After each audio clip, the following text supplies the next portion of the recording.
going on, What Rodney? up? We're live. Back in action after months upon months hiatus. Yeah, we're back. Um, to be honest, I don't even.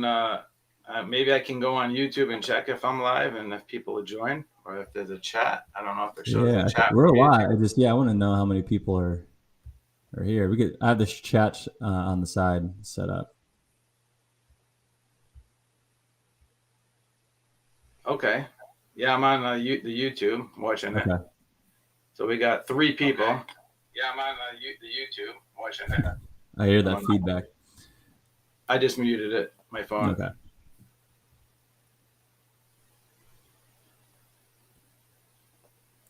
Well, We'll give it a minute, see if anybody joins live. yeah.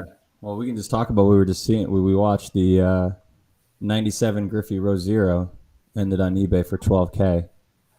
I was thinking it All-time was gonna high. hit. Yeah, I thought it was gonna hit 15.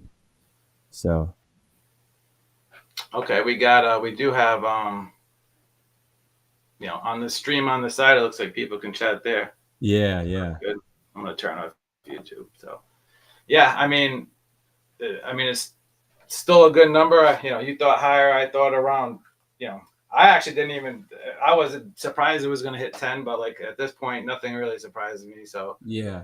um, you So know, like this is a good case in point here.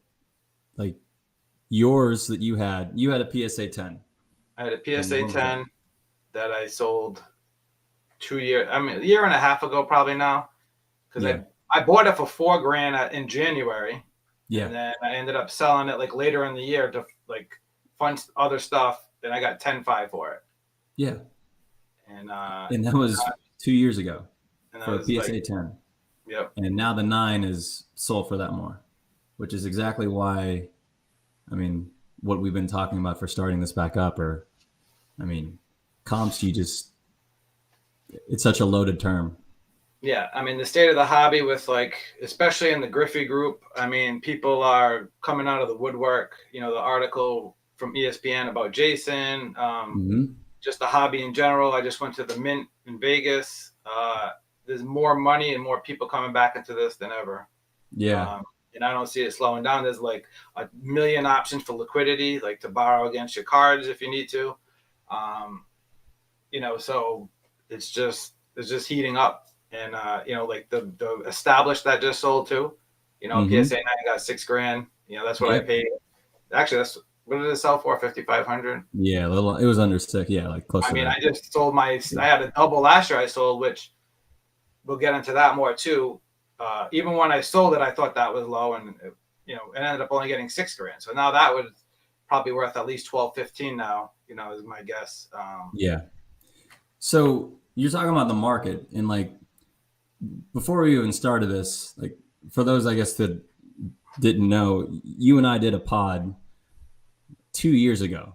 I think it was in the summer of like 2020 or maybe even 2019. It might have been pre-pandemic, and we were talking about how at that time the market was expanding exponentially because of there were a lot of crossover guys, collectors from basketball coming over. The night that was kind of when we start to see like the first jump and spike in prices, not just Griffey, but everyone, and how we talked about how Griffey's at the top of the market and he kind of sets the market for the 90s, and down below, like below Griffey is Jeter, Bonds now, Thomas, Ripken, etc. But then like we'd look back and say 2 years ago that was in the market, and then we're saying like all these new collectors, new blood collectors, whether you're a crossover, you're just new to it. Now in that time we've seen so much more influx of cash, collectors, and other types of collectibles. Like NFTs are dominating everything. And in that time of 2 point is like in those 2 years since we last did that pod on the market, there's been so much that's changed.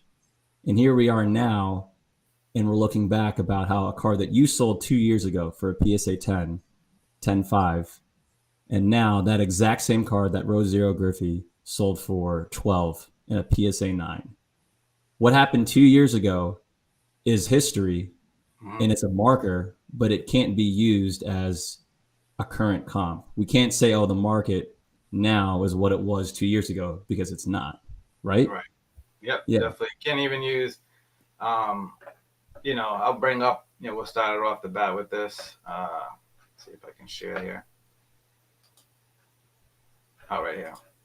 So I just wanted, intro into like recently a lot of people use, will post something for sale and, you get beat up with the comps. I've been setting up at local shows, comp. Yeah. People need to learn, like there's a lot that goes into comp before I show my example. Like, if you're new to the hobby, it's time of year. Like if I had a perfect crystal, if I was just rich as fuck and I could just lay out exactly how I needed to lay it out, I would only sell in what month is this? April and May and early June, and the rest of the year I probably wouldn't sell. I'd follow the market conditions, but for instance, later in the year, especially last year, it wasn't great for 90s baseball. Now each sport's different. And when I talk, it's always the 90s up until like 2010. I consider that the cutoff point, and I got like a little slide for that later. But here's an example of knowing the market, knowing who's hot, knowing what card you have, and knowing that over the years there's some stuff I've sold at auction. I know I shouldn't sell at auction, but it's a cash flow issue. So later in the year I need X amount of dollars, 10 grand. I'll round up all this extra stuff I really don't care about that I got cheap anyway and sell it.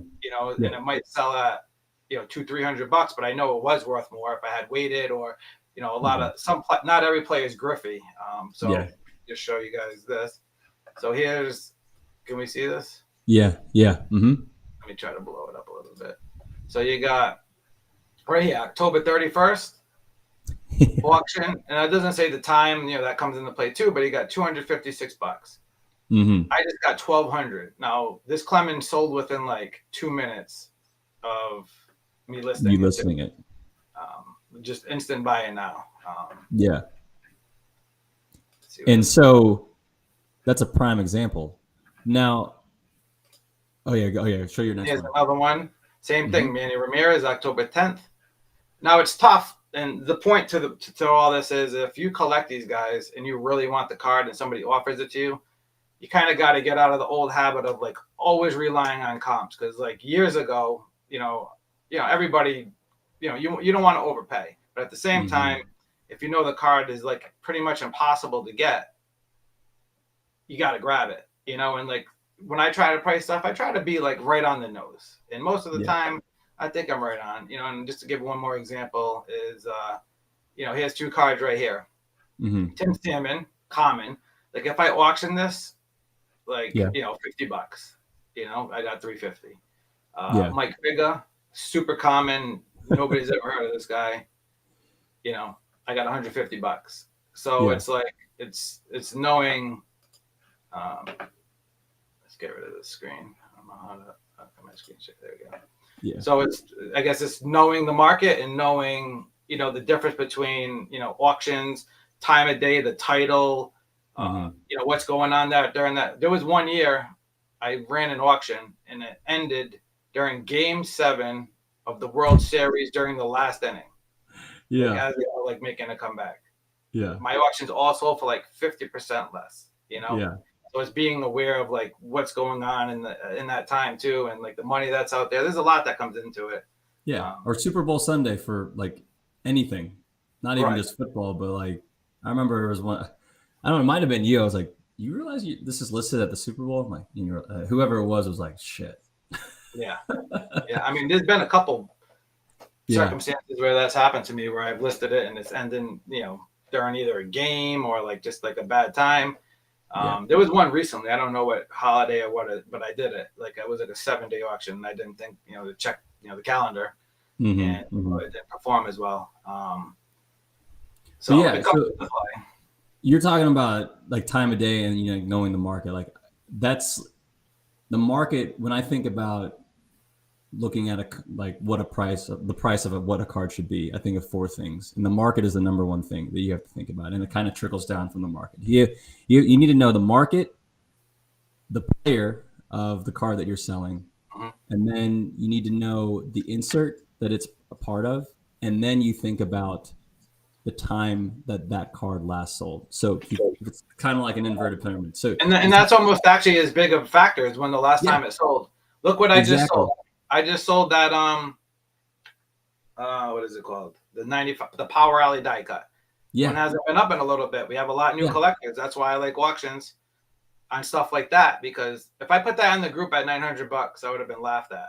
Yeah. I would have had at least 10 people talking shit and comp. Yeah. And that's, I mean, me and you we can almost hold opposite sides, even though I do a lot of private sales, but I'm on eBay. I like eBay for certain things. Yeah. I did sell 3 times as much privately, but I do like eBay for certain cards that I know probably will bring more money. Yeah, because if it hasn't seen the light of day in a while, then yeah. And that's the thing. Like when you think of like the last thing that I said is the last time that exact card sold, like in a public forum. And yeah, you can go off private sales if you know that, but obviously not everybody knows that. Most people hang on to just that bottom part of the inverted pyramid that I talked about, which is, oh, well, this card, the last time it sold was 6 months ago, and it sold, like, let's take the Power Hour die cut. I don't remember the last time that 90s, the 96 number to 500 sold, the die cut. And like you said, if you would have listed it in our Griffey group for 900, then everybody would have, most people would have said quiet, most people, and then other people who would have spoke up would have been like, who is this guy? But then, so if you work backwards, what I mean by knowing the market is like kind of it was exactly what you were saying. Like if you know that, let's say 90s baseball is selling better than it was relatively based on like 6 months to a year ago. And you usually, what I like to do in that situation is go off of the top 3 or 4 guys from that era that I know consistently outsell everybody else. It's Griffey, Jeter, and Bonds now. 2 years ago, it was Griffey, Jeter, and Thomas, but now Bonds sells more. Case in point, know the market. So and then if you go down to that kind of that next level of guys, it would be like A-Rod, Piazza, now Maddox and Pedro are in that same level of Ripken and Thomas, who are kind of in that middle area between the top and the bottom, or that top and the middle tier. Like you got to know, if you know those guys too, in reference to Griffey and Jeter, that'll give you a sense of, okay, what's going on in the 90s market. So then if you know your market, then you can go to the player and say, okay, so in the last 6 months, what has this player's done? This player sells his cards done in the last 6 months. And I'm talking like rare 90s, like under 100 to like numbered to 500, like let's say an Amazing Greats die cut or an SP game film from 97, all the way up to, let's say, like a Fusion Titanium, or not a Fusion Titanium, a Fusion Sterling number to 500. You got to know the full range of what your guy, so we know Griffey. If we know that a Griffey Purple Crusade number to 100, what that card was, what it sold for a year ago versus, let's say, a 97 Rave Griffey that's numbered to 150. Those are 2 different cards, completely different tiers. But if we need to know what it sold for 2 years ago to a year ago to now. So then you get into the player, and then you get into the last time that the card sold. So you think market, you think the player, then you think about the insert set. I just compared the Crusade and the Rave. And tiers, I'll take it back to you. Tiers are one thing that you talk about all the time. When we talk about a Crusade, a Purple Crusade versus a 97 Circa Rave, the difference is a print run of 50, but the price and the value and the demand is drastically different. So if I wanted to get even more like apples to apples, we can compare a 98 Red Crusade to, let's say, a 98 Donruss Elite Master Craftsman. Those are both numbered to 100, same year, same brand, different, like Donruss Elite versus Donruss Flagship. The difference in those 2 prices, drastically different. So, and I'll stop here before I keep go on with my monologue. But if you know your market, you have to know the market. You have to know the player, and then you have to know the actual insert, because it varies wildly before you even get into when was the last time that this card sold. Yeah. And I think a lot of the new guys I spoke to, they don't, me and you should do our own, review of tiers again one time. Like that's a whole episode. We'll do that another episode. The new guys don't understand that. I'm just going to go back to square one with if you're new watching this and you're not sure of like the different inserts, I would grab either a Beckett from 2000 or an Almanac. Mm-hmm. Inside it breaks down every insert set and it'll give you the odds. Another tool is the site you update all the time, Baseball Cardpedia. That's very useful. It has all the odds and it gives you at least a rough idea of what's out there for rarity. Obviously Beckett, do not go by their prices. They're not. Yeah. I almost want to check what 98 metal goes for on this thing, but yeah. And while you're looking that up, see, you bring up a good point too about the Beckett. Like, I mean, I think I have one. Yeah, I do. I'm not going to go like look through it and page through it, but this is from '99. Obviously, I have it because Griffey's on that. Yeah, you got the other one? No, this one. I don't even know if this still has '90s cards in it, but I keep a couple around just for. I would say if you can get one, you want to grab like one from like 2000, so it has all the '90s stuff. Like 2001's probably good, and then they started cutting stuff out.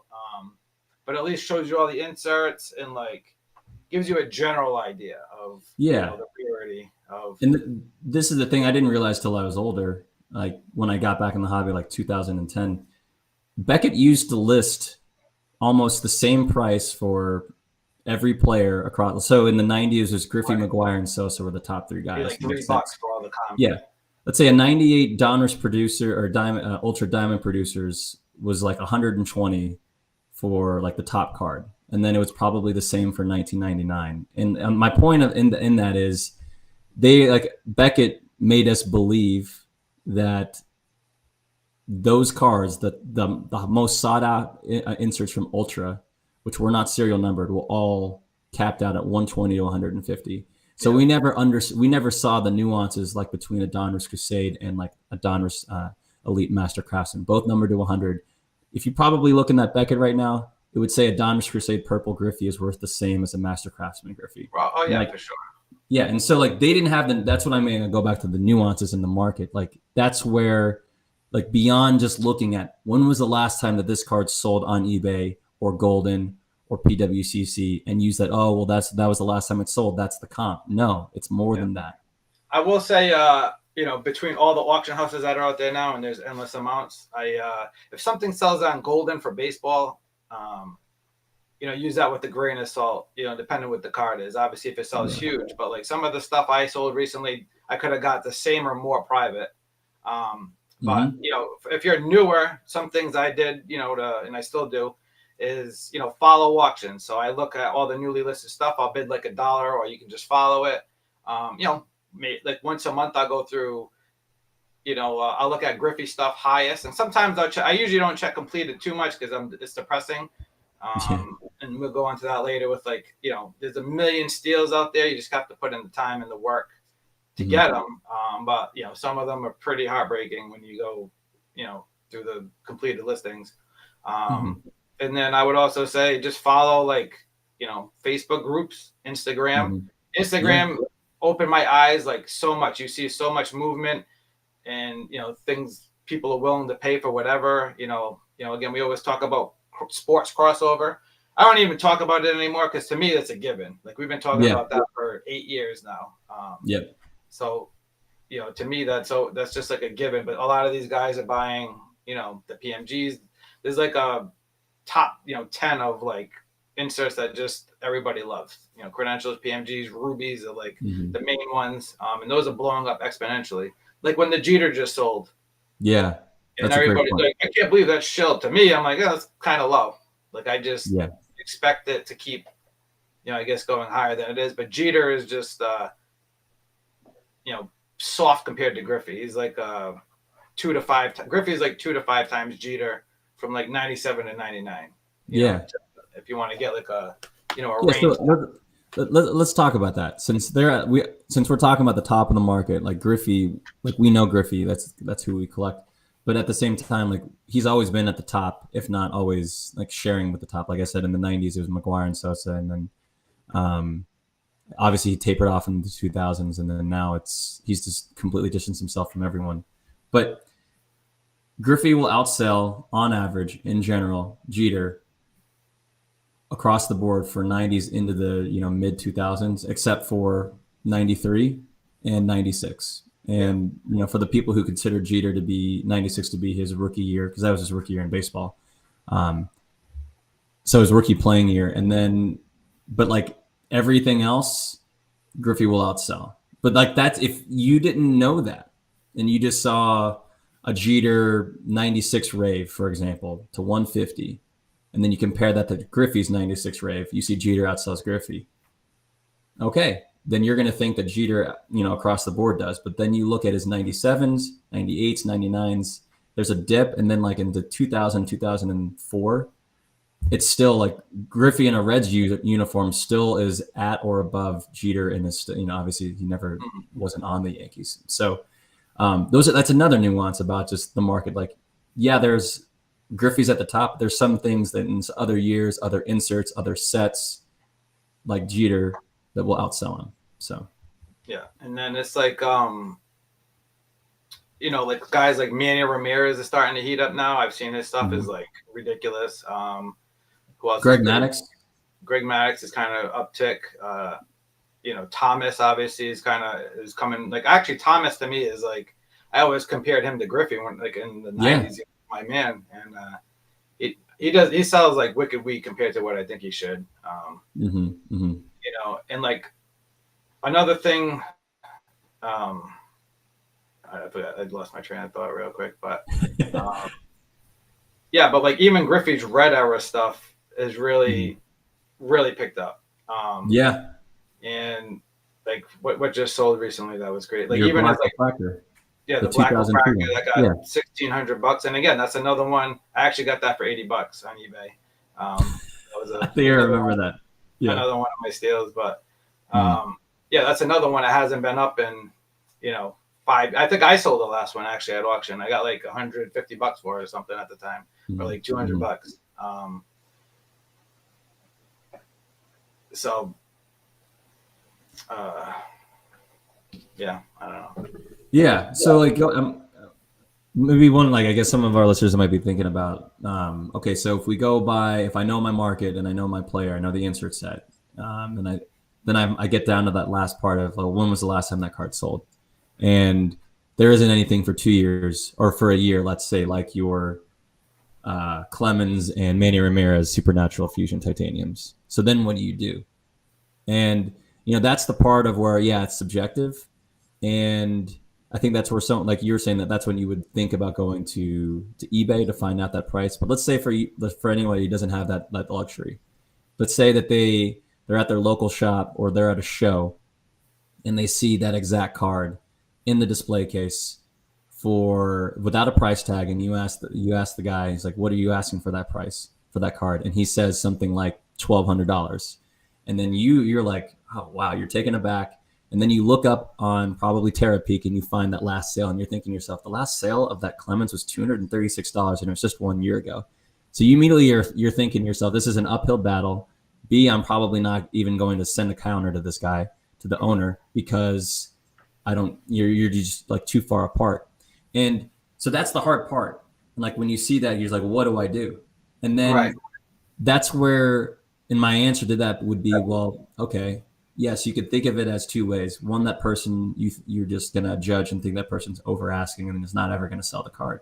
Or you can think about it from another perspective and think, well, let's just assume that he knows the market, the card, and the players, and the player. If we go into the market right now, every single year, you and I have been saying our motto, which is buy it now, get it more for later. That should be like our ticker across the screen. Buy now. Yeah, and then we know the player. Okay, we were just talking about players who were hot or showing a little bit more uptick in their prices compared to previous years. So Clemens and Manny both fit that bill. Then you get to the set. This, I think, for this specific example that I'm talking about, the Fusion Titanium set from Molten Metal is the reason why those two cards sold for $1,000 more than they did last year. And why? Well, I think it's two things. The basketball market, which I think drives almost everything that we see in baseball, like those top inserts and parallels you talked about, PMGs, rubies, credentials. You see that in baseball. They're not nearly the price, but for whatever reason, they're finally getting their due. Maybe it's the crossover. Maybe it's just more people thinking, oh, wait a minute, a Clemens Hall of Famer, or not Hall of Famer, but I mean, that's if you another really thing. go back Yeah, 2017, because I always like throw up when I see it, the yeah, PSA 10 Griffey sold for 11.25. yeah, yeah, You know, exactly. And then that's the reason why. $1,100. Yeah, Yeah, the Griffey that just sold, or the last one that recently sold, was at least, it was, what was it, 11 or 12? 20,000. It was Yeah, 20 grand. for 20 grand. So when And you see the Griffey go for 20 grand, then that trickle down effect is going to happen. Now, obviously, that shows the, the vast difference between Griffey and Clemens and Ramirez, but that's how it is. So if a Griffey sells for 20K and it's multiple people who want that card, then seeing a Manny or Clemens sell for 1,200, it's not yeah, really that kind of in surprising. context with it. Yeah. Yeah, because it's the context. But most people who see that, they're going to think, well, wait a minute, whether they collect Clemens or they collect Manny, and they're like, well, when was the last one? They're so focused on the last sale and they're not seeing the big picture. And I think So me and you have an advantage to most people is that, and me and you are deep into the market. We follow a lot. We talk to a lot of people. We know what's going on.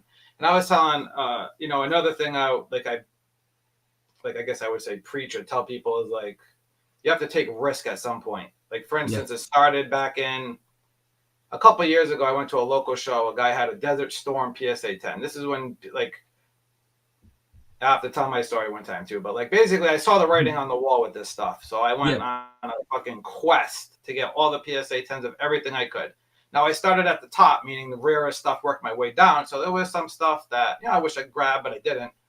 But I pretty much got like 90% of all, like, the good stuff. But so yeah, this guy had a Desert Shield, and the last one had sold like, I don't even know, like it was a PSA 10. It sold maybe $400. He was asking 1,200, and I'm looking at it and I'm like, you know what? I ended up just buying it. yeah, Then I got outside, and then I looked it over with my trusty loop, and it was an early label, and again, that's yeah, a whole other episode on grading standards, but it was an early label, and I'm like, I almost thought it was fake. It was so bad, like it was all chipped up around the edge. So I'm OCD with my stuff. I actually want the clean card, not just the number on the label. So I sold it. I ended up getting $1,800 for it, like the same day. I'm yeah, like, awesome. But guess what? I should have kept it, because then the next one sold for 7,500.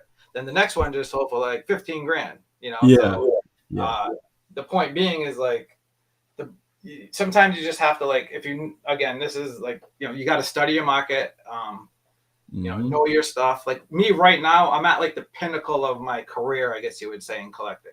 Like I took all the knowledge from collecting as a kid up until, yeah, high school, quit, came back 2010, learned, this is the new Freedom Cardboard. It's kind of yeah, up to us to spearhead the information being, spread out. But like all that information made it easy for, because when a bunch of select certifieds came out, on the market, and you got a bunch. And when that did happen, I wasn't collecting. I was out yeah, of it. I had sold off everything. I'm like, oh, I'm done.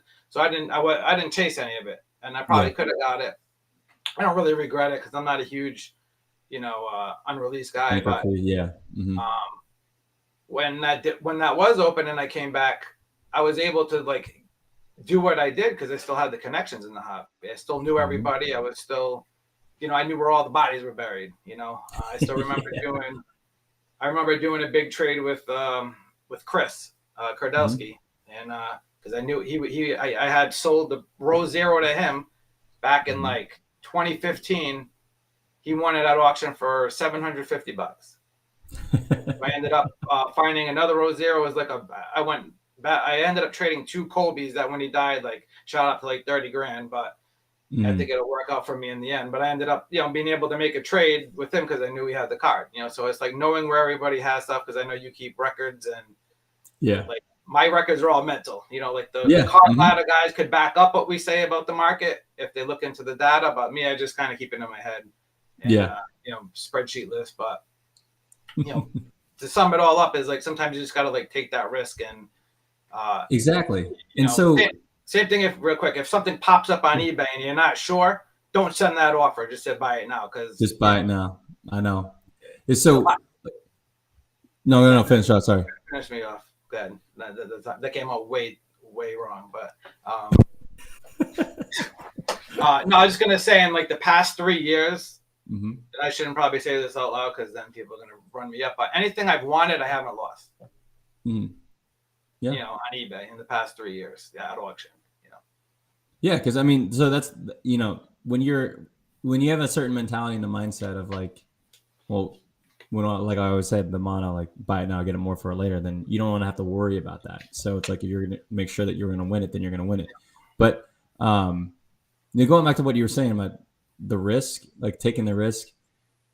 So how do I say this? You could go like right now, what you and I could do is say we could delve our whole conversation into, okay, what should all of the people who are listening to this look and buy into next? And it's like, no, we're not going to turn into the pause Let do me that. let me add this in real quick. Yeah. I like, a lot of these podcasts, they put out information, whatever. Me, I don't want to be a jack of all trades. I'm a master of one thing. I can say I'm a master of 90s, probably baseball on a whole, but like from 97 to 99, I'm essentially a Griffin Master. That doesn't mean I know everything, but like if I pretty much, you point out any card, I know what it is. I can tell you what it's worth. I can tell you the condition of it before you even show it to me, probably. I can tell you what's wrong with it. It's putting in the time, to get this stuff, because a lot of people like don't understand how you can get it, or you just got to put in the work to like you go talk about networking, just be more social. Like you think I don't like posting stuff. I hate social media, but I post because it builds your network. Build your network. I'm gonna just I'll give 4 examples before I pass it off. One, it is a perfect 10. When I was on Blowout, somebody randomly messaged me that. Kid, I don't even know who it was, just because I posted my collection. He saw all the stuff I had. He's like, you should have this. The second one was the 99, the signature. What is that?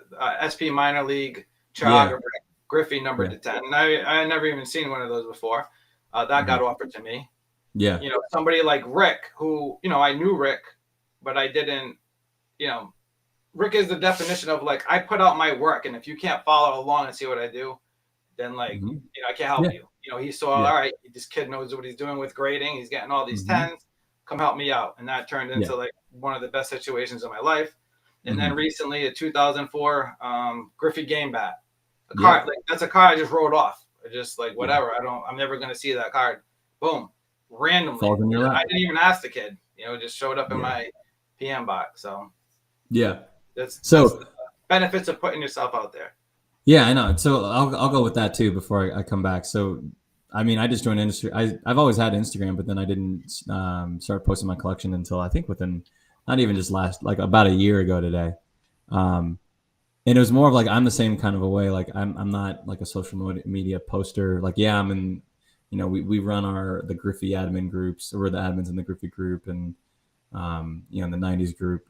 But like, there's like a forum. So I'm like, every once in a while, like I'll post something, not necessarily from my collection, but then it's almost like you can cost benefit, like staying private or posting. So I'm not saying that like, just because I post my collection on Instagram or share cards on the Facebook groups, that's the Bible and that's the truth. Because I mean, there are plenty of guys that I know that are also very, very private. They don't post anything online and they're still just as successful with finding the cards that they want to. It's just like, I think that you and I are like, we're talking about like, there are ways that you can go about that and you don't have to be public.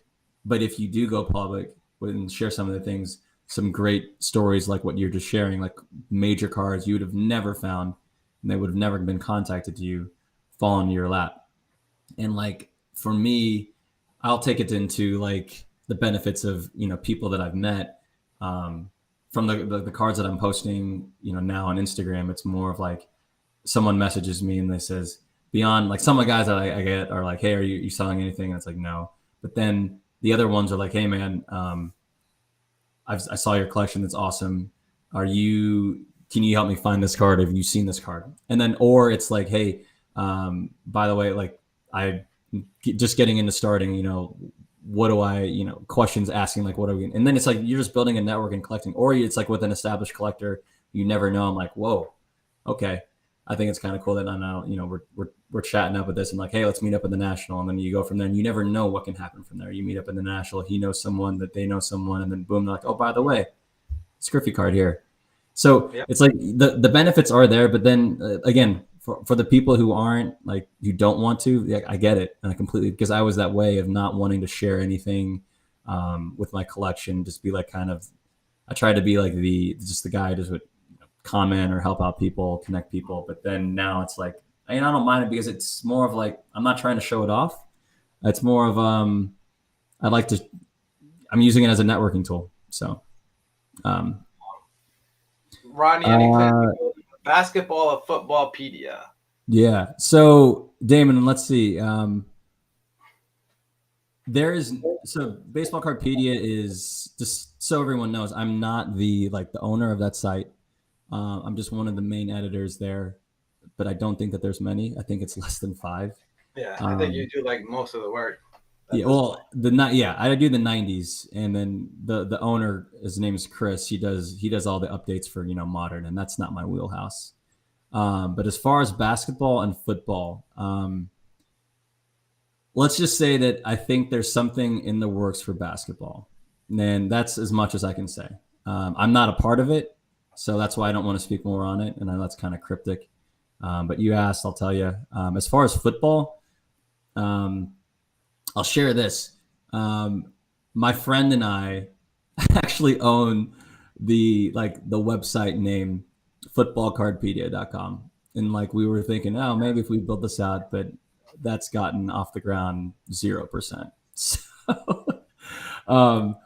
I agree that they would be huge hits, and so we were we're gonna come back to like knowledge and educating and learning, like you're talking about Beckett's, and like going to Instagram and networking and meeting people.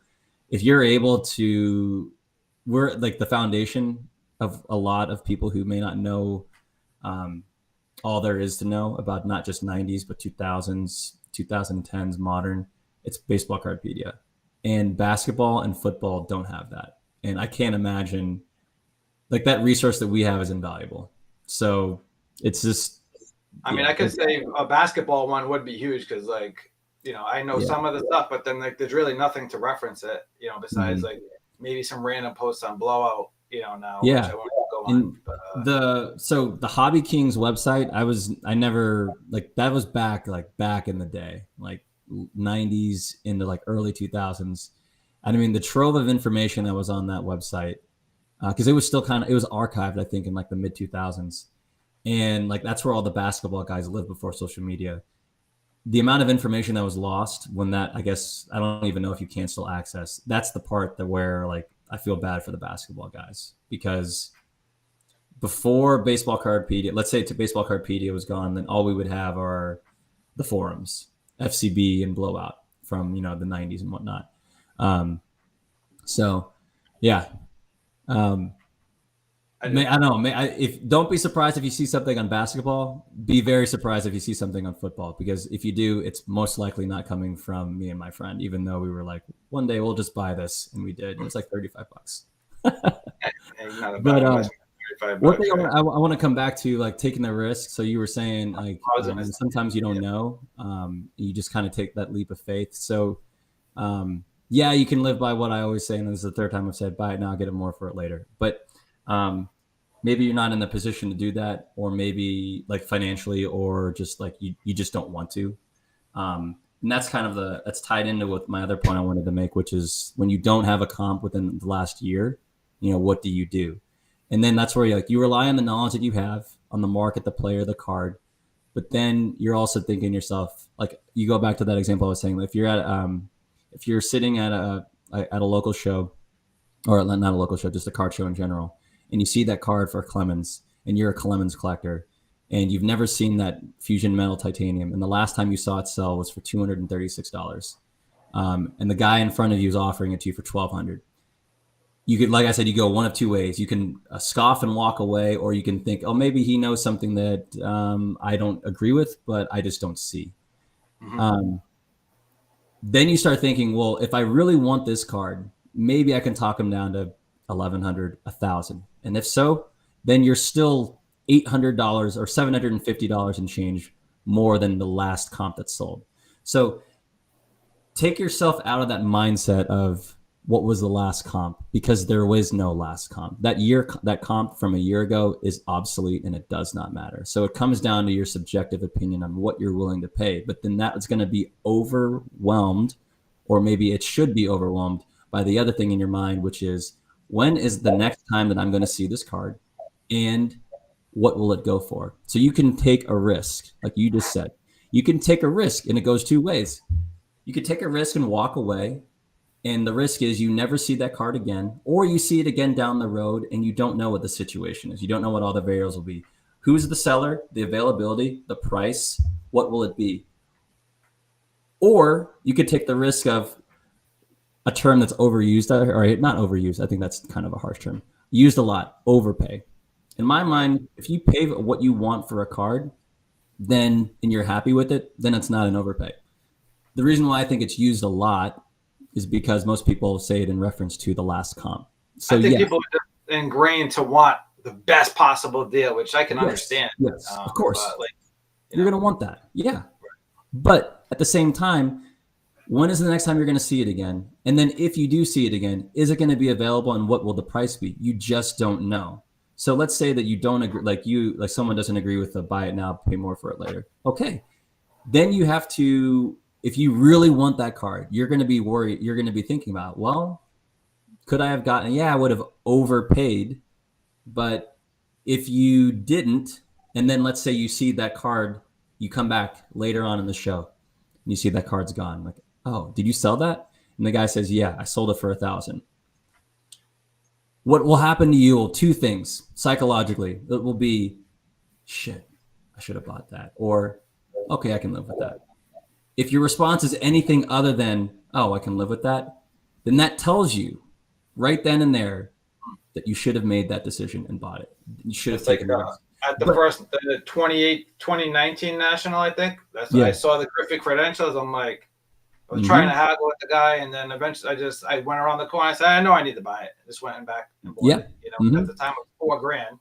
Yeah, I remember that. $40,000. Who knows? And even at the National, the one that just went by, there was two cards in particular. One was a Frank Thomas Miracle. I thought the dude was crazy, but guess what? Didn't last a day. Yeah. And then the other one was a Mike Piazza Mirror Team. He wanted, I think, $2,500. One just sold for $5,500. So it's like, you have to know the card, which is the correct tier. Which, if you're OG, you should kind of know the tiers. Like I could have told you 5 years ago the trajectory of PMGs. I just didn't know when. And then, like, for me, it comes down to cash flow of what I'm moving. Like, there's certain things I keep, but like, I could have told you years ago. Generally, some I missed, like legacies. I didn't think all the legacies would like blow up as much as they did. And just to go back to risk, just one of my auctions just closed. Again, I was at a show. I had a Griffey, 2 Griffies the guy wanted, and he made me an offer, which I probably should have just took in hindsight. And I ended up giving up 2 Griffies that I paid a combined $450 for, but I probably could have got like $600 to $800 for those 2. And then he come over and he wanted to trade. And for whatever reason, like I suck on the spot and like negotiating. That's why I like eBay and behind the scenes. He ended up trading me this Juan Soto from this new product, Pop 2. One just sold for $250, and his was a PSA 10 Pop 2. I said, all right, I'll trade you both for that. The gambling person and me was like, I'll venture out, and it just sold for $261. So going forward, I said this to myself before it even sold, because I knew I would probably made a mistake. I'm like, all right, only Griffey for Griffey, because like when you branch out what you don't know, that's when you'll make more mistakes. But it's the only way you learn is by getting involved in it, And I'll give you an example of risk is, Rick sold off his collection. He had a bunch of autos. I literally picked out like 50 of them. Said, pick up. I don't know what any of this shit is, but guess what? I'm not going to learn if I don't dive into buy and sell. Trying to buy, sell them, try to trade some, look each one of them up. That's the only way you learn is by doing it. What do we got here? Yeah. So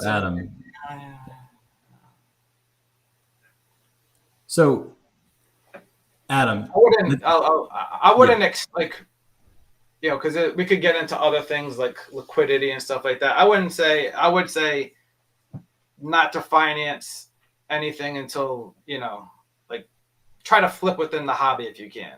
Try to Mm-hmm. find some deals and use the hobby money to build your hobby up, unless you're rich already.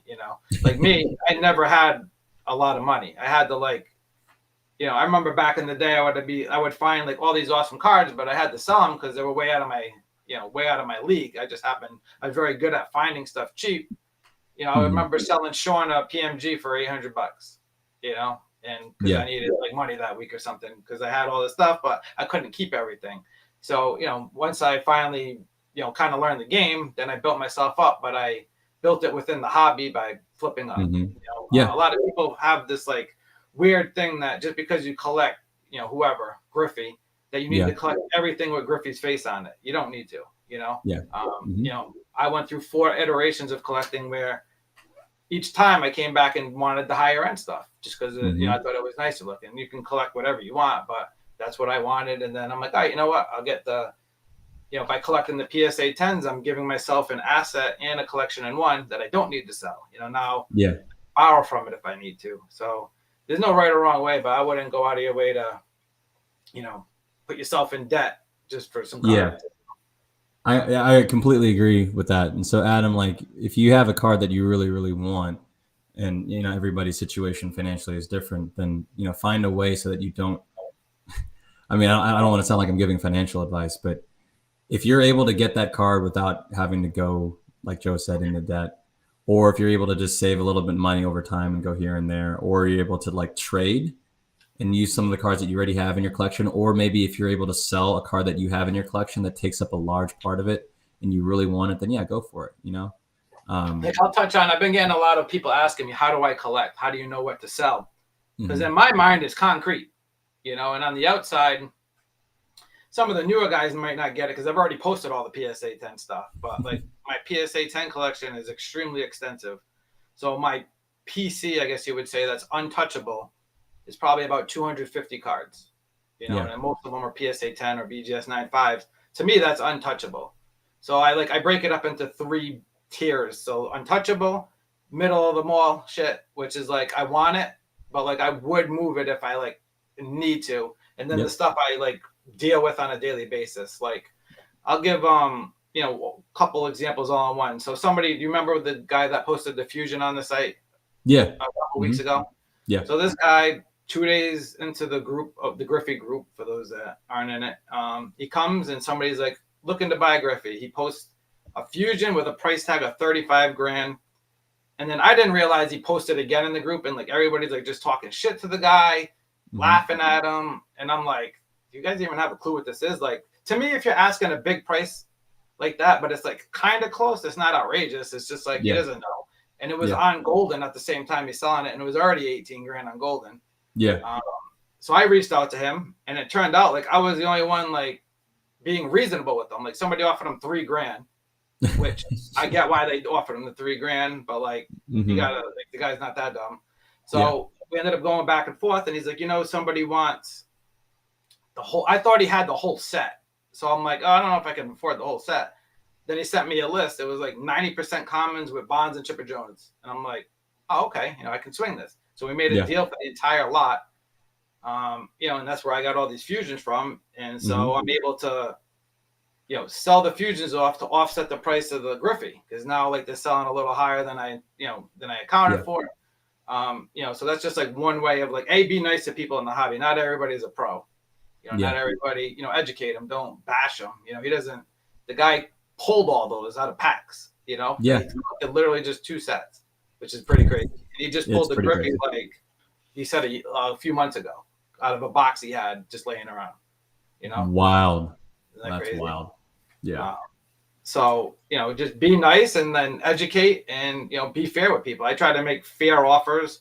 I try not to throw out offers, but it's your cards, but like, just try to be fair as you can, but just educate, because not everybody's a pro, not everybody knows, and some of the bashing I see is like a little over the top. That's why I don't post certain things in the group for sale, because like honestly, just I don't think most people even know what they are. So I just save the time and the effort and just head straight to eBay. With that.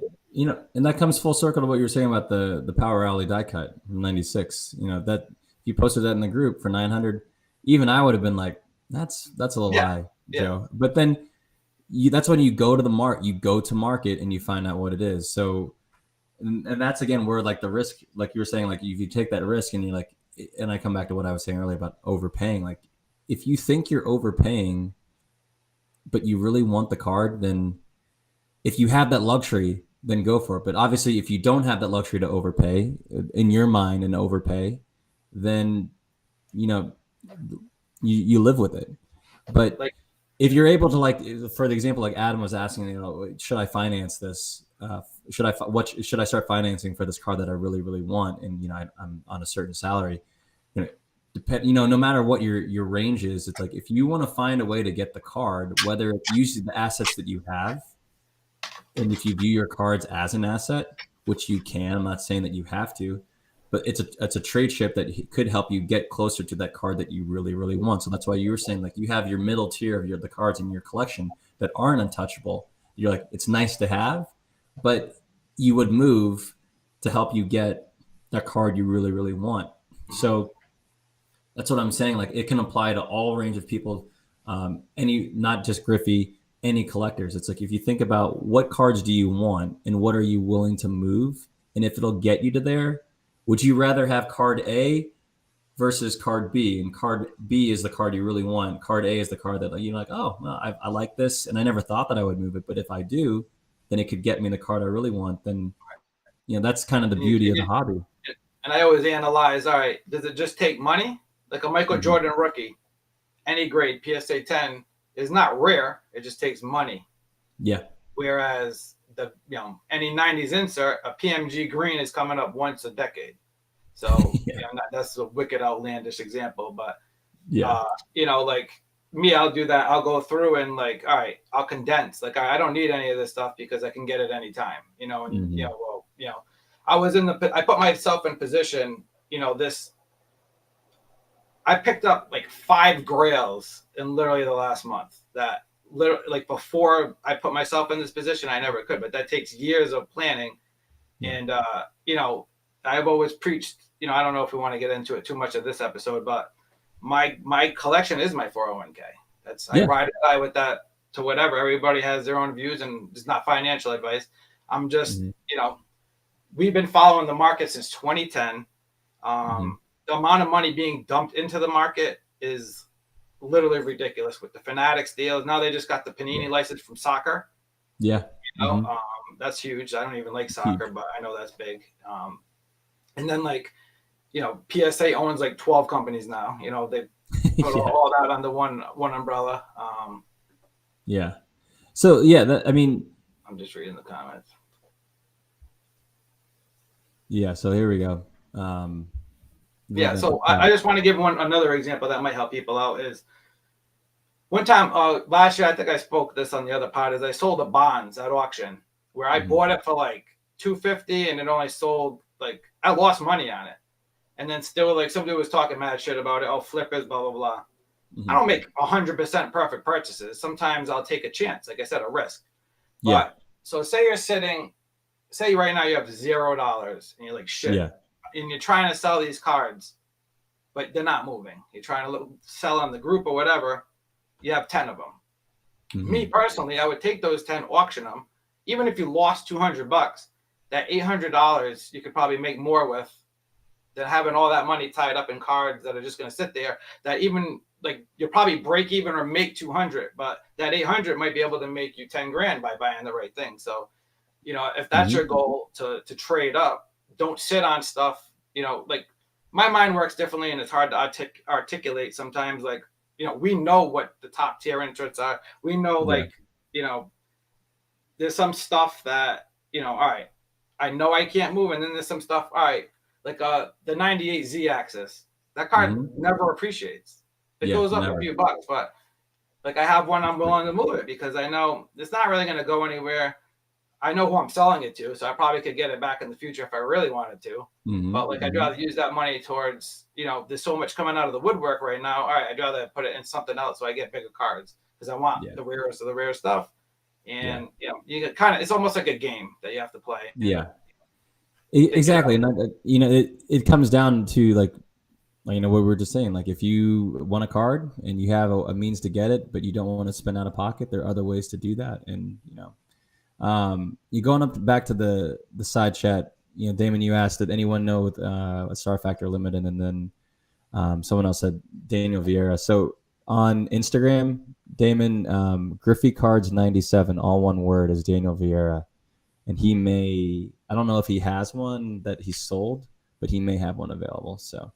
And Jeremy, I found two. If there are two cards that if I found, I'd move about it. Just yeah, Joe and I probably are thinking about the same the same cards. We would do that. We would do whatever we need to do, whatever it takes to get that card or cards. And I want to point out like another tip for people, which we can expand on like another episode, is like there's a lot of companies, PWCC, all who else is the other one? InvestaCard, which I actually had a good experience with. Mm-hmm. They'll loan you money on your cards if they're graded. Yeah. So if you have, to me, like I was talking to a few people like Justin Bowles. Discussion like behind the scenes, some new guys. I'm like, would it help if I discussed figures? Because like I never want to like. That's why I don't discuss numbers, because I don't want it to come off as bragging. Yes, I can. Like you can go look up and see what I paid for this stuff, but it's not about the money. Mm-hmm. I want it. I work out how to get it. I'm lucky to be in a position now I can get the stuff. But I also don't want to scare out the newer guys. I just met a guy at a show this weekend. He's like, dude, I think, you guys post a lot of stuff. Thank you for, sharing. Mm-hmm. And, I learned a lot in this group. So that's kind of like the goal. But, the advanced level is where I'm at now, is where you have a collection. I'm not rich, so I have to like think of it all out myself. This is my full-time job now. Mm-hmm. So I have to like get creative, so now I can use my collection as collateral and borrow against it if I need to, and you can I'm good enough to where I offset the cost so for instance, I'll give you my number one card in my collection is in 2018, I paid only because this is public knowledge, 22 grand was the most I ever spent on a card for the 24K PSA 10. And at the time, I said, I am not losing this thing. I am not losing it. Mm-hmm. So why I was able to do that is because PWCC offered you were able to send in cards in lieu of payment. So I didn't have 22 grand, but what I did have was a BGS 9 24K that I bought the previous year. So I sent that in with a bunch of stuff. So you won the card. You didn't get invoiced for 7 days. And then they had to sell the item. So it came out to like 3 months you had to pay for that card. In 3 months, I can get very creative, Yeah, so exactly. I use PWCC to my advantage numerous times, with that situation. And I think they still do offer that, but it's just getting creative out there, depending what you want to do. That's the higher end of the game. But like there's options out there, and it's not, people aren't just going out there banging out cash. Like I couldn't have afforded my collection just beating people at eBay. I had to learn how to grade, find steals, stuff like that. So. Yeah, and then that comes. It's just that's another form of thinking. Well, how can I get the card that I really want? And it's not just like, do you have the pockets? Like another thing that we always, and people in the hobby, they know, they're like, yeah, you can pay what you want to and get the card, but it's half the battle of finding any rare card that anybody would want is, well, that's the hardest part of the battle, is finding the card, and then finding out if you find the card, then you have to make sure that person's willing to sell it.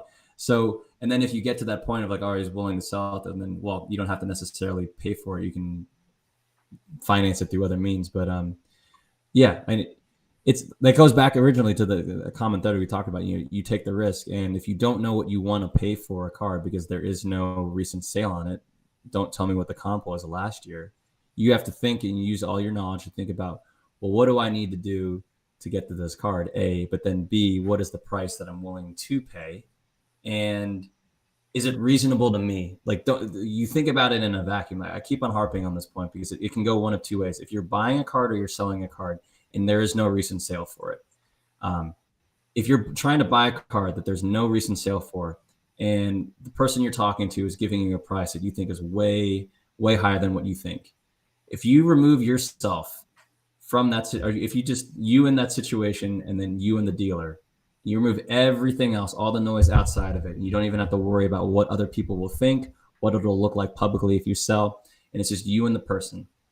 and you think, well, what am I willing to pay that would make me feel comfortable so that I don't have to deal with what happens if I walk away again later? Mhm.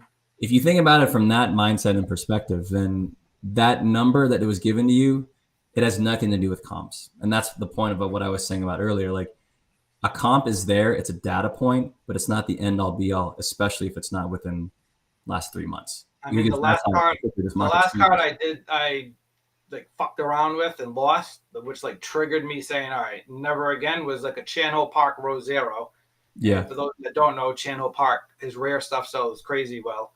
And Yeah. I lost it over like $5 haggling with the guy, like privately. And he's like, you Yeah. sold it for like $100. And I'm like, you know what? Going forward, just buy it. Like, I Yeah. almost lost out on the 99 credentials now. That Yeah. lasted from 3 like a.m. all the way to almost noontime. And I kept going Yeah. back. Like, respond to my offer. And then I And then buy you it. just hit to buy it now. Just buy it now. And that was double the last sale. Yeah. And so that's the thing. Like, you got the car you want, and it's relative. Like, yeah, we're talking about, like, some of the cards we're talking about are thousands and thousands of dollars, but it can come down to like a card of like, if it's $150 and the guy's asking like 400. Yeah, I mean, it's so easy for me to sit here and say, oh yeah, I would buy that in a heartbeat. But it just comes down to, like, what do you want to pay? But at the same time, take yourself out of that mindset of thinking, what was the last time it sold and what am I used to paying for this card?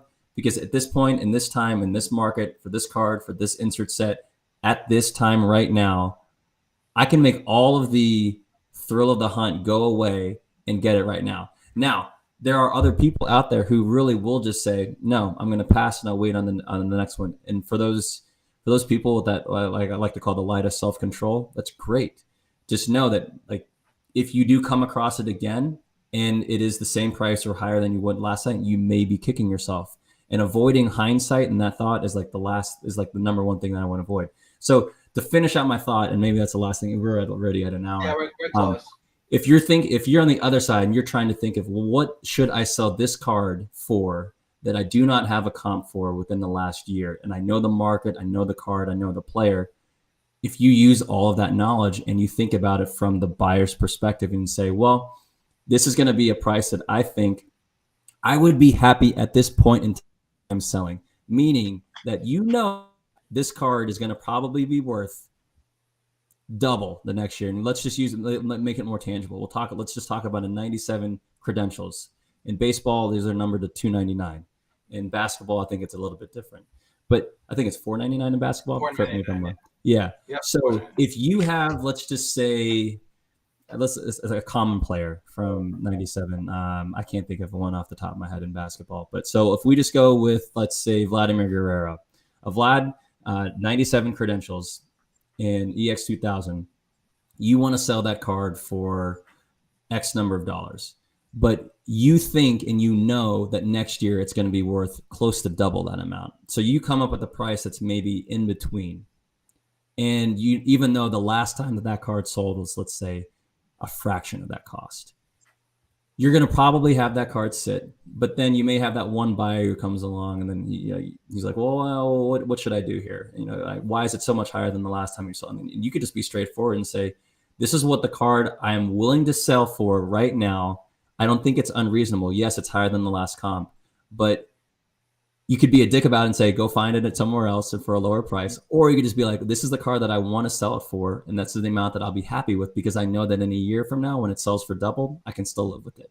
So, like, if you think about it from the perspective of the seller and then also from you as a buyer, then cards that you think may be overpaying for, that's all subjective. So, and I think that comes into like the next episode. I think we maybe should do a breakdown of the insert tiers and like, yeah. And again, when I say follow the market, like there was one time there was 6 cards that sold, all the same one. They all sold for, say, let's call it $300. I knew that card was an $800 card, just all the conditions that each one sold for. For instance, 98 credentials. I bought one for $600, super steal. I bought it 3 seconds. The next guy listed him, how much? $600, because he saw that sold comp. He didn't follow the market, Recently, 90s wax last year, he got a 98 credentials, like stupid cheap, because people, if you don't follow the market, honestly, if you don't follow the market, I just list it 99 cents and take my chance over underselling it by 10 grand. You know, Yeah, exactly. that happens. Yeah. That happens a lot. So, Yeah. yeah. I think like, one of the things you talked about, like the tiers. I think maybe we can talk about that next, or even we can go more into like we could talk about the market even more, and like even more detailed sales. Like I wanted to talk about the Jeter rubies that just sold for 20K, but I don't think we. We got like 5 minutes. We've been an hour, so we Yeah. can end it now. But hey JB, what's up, man? Alan, good to see you. Dom, if a grail card would become available, which platform would we prefer to see it on? Not Golden. I Because prefer to see it not on eBay because I feel yeah, like eBay gets the most views. eBay Golden gets the to most me is views. Golden gets the terrible. highest. Like you're And gonna get a not for premium 90s there. baseball. I don't know. Yeah, That no, card that's has to, true. I mean, the PMG is like an outlier because it's such a big card, but like Yeah, all the stuff I sold recently, not impressed. I still haven't even gotten paid yet from yeah, dude, January. I saw that. And I just learned a card didn't sell from January, which I'm actually happy because it's worth double now. But double now. Yeah, you know, their service is terrible, so yeah. we'll leave it at that. Well, you want to end it? Yeah, Call it. We can we'll end talk. it I know up. we can talk another hour, but yeah. So, Well, um, anybody that's out there, send me, you know, if anybody has topics they want discussed or, you know, comments, PM us, let us know. yeah. Thanks for tuning in. We can maybe talk about tiers next one, or we continue to talk about buying and selling, collecting I the think we market, can do, whatnot. I So think yeah, we can do a couple into one tiers yeah, and the buying and selling and, cool. you know, maybe how we collect, because I get a lot of questions on that. So we could go more into detail. So. Yeah, awesome. All right. Peace All out. right. Thanks, y'all. See you in a week or See ya. two. 2 I don't know weeks. how to end this thing. There we go.